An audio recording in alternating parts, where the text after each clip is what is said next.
aujourd'hui, quelle que soit votre condition, je sais que vous avez un péché qui vous agace.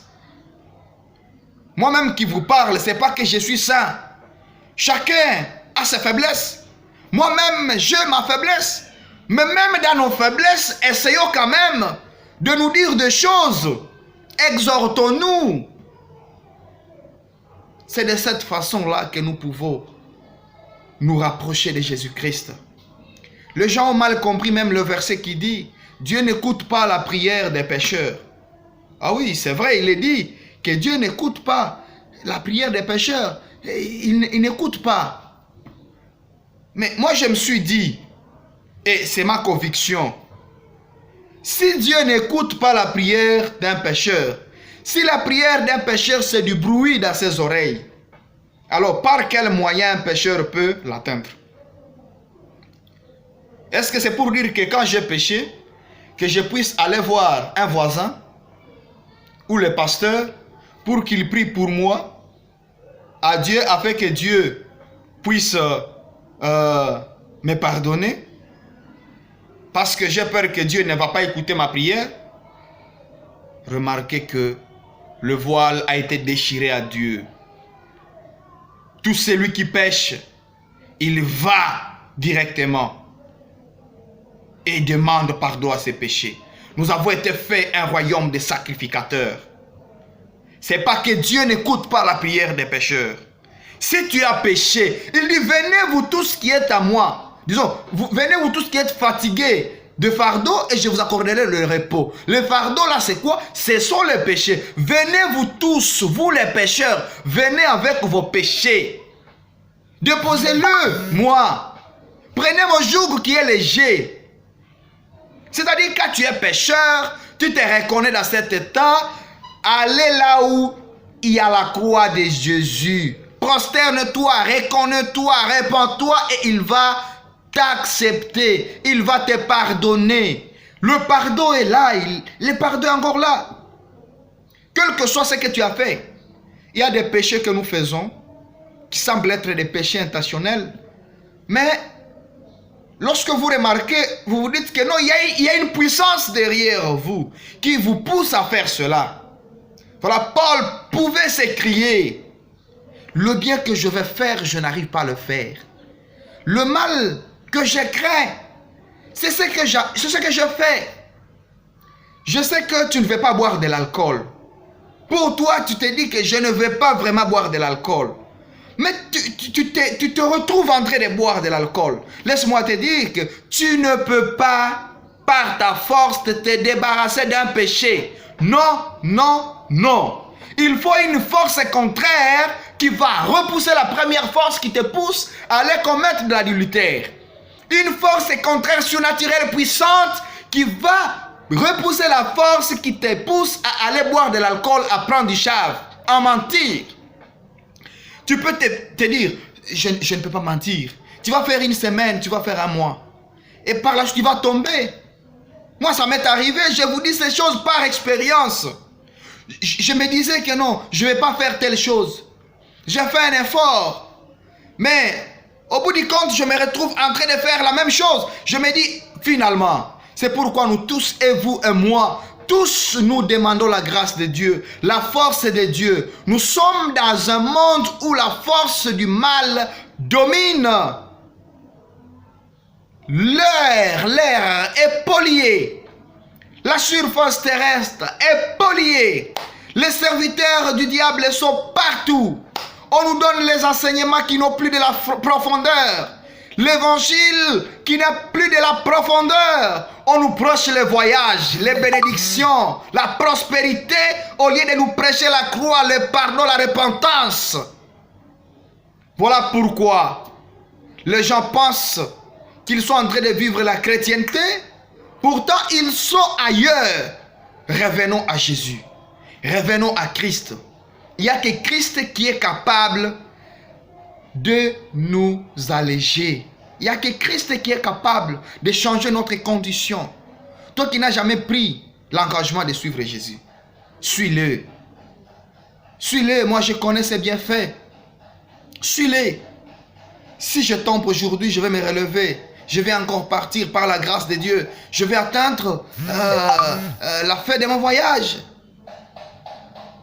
La fin de mon voyage. Il faut combattre. Il n'existe pas de victoire sans combat, non. Il n'existe pas de réussite sans examen, non, il n'existe pas. Tant que nous serons à vie, tant que nous serons sur la terre, nous combattrons les jours du jour. Tu tombes, tu te relèves. Tu remportes la victoire, tu dis gloire à Dieu. Et nous avançons. Dieu ne fait exception de personne. Si Dieu t'a prédestiné, il ne peut pas t'oublier. Il ne peut pas te laisser dans ta condition. Ce que toi tu dois faire, c'est simplement regretter ce que tu as fait. C'est simplement dire Seigneur, aide-moi à ce que je puisse être un bon chrétien. Nous allons à l'église, c'est pour devenir des bons chrétiens. Nous allons à l'église, c'est pour écouter la parole de Dieu. Et c'est cette parole qui a la puissance transformatrice, capable de nous amener à la perfection. Parce qu'au jour d'aujourd'hui, personne ne peut vous dire qu'il est parfait. Non, il n'existe pas de parfait. Parfait. Non, tu n'es pas parfait. Il est écrit que tout homme soit reconnu menteur. Oui, tant que nous sommes des hommes dans cette chair, nous serons toujours des pécheurs. Mais nous avons besoin de la grâce de Dieu. Et la grâce est encore là. Bientôt, la grâce va quitter les nations. Mais tant qu'elle est encore là, Jésus est là, il joue le rôle de l'avocat. Et acceptons-le pendant qu'il joue encore le rôle de l'avocat, parce que l'heure vient où l'avocat sera le juge. Il dira que je t'ai défendu devant le Père.